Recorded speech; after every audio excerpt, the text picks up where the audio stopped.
Hey Process Pros, so this walkthrough is showing you how you can export your workflow data. So within the workflow canvas, you obviously have your step data, and within a step, you have the step name, the step status, the step type, the step executor, and all of your kind of SOP level notes that go inside of the step notes. So now there is a way that you can export all of this data into an Excel format across tabs.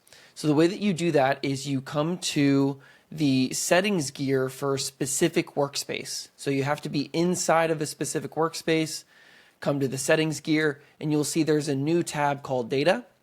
When you click on this data tab, you will see a big blue button that says export your data. The workbook that will be exported contains two tabs. One tab for all of your step data and also a tab for the connectors that connect each of those steps. So when you press export my data, it may take just a little bit of time, but it'll go ahead and download into a Excel format, and you will see that we have our steps table and our connectors.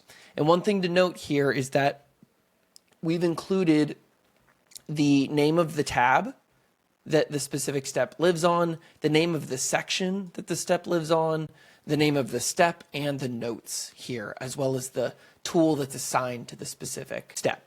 So that is the export my data. Cheers.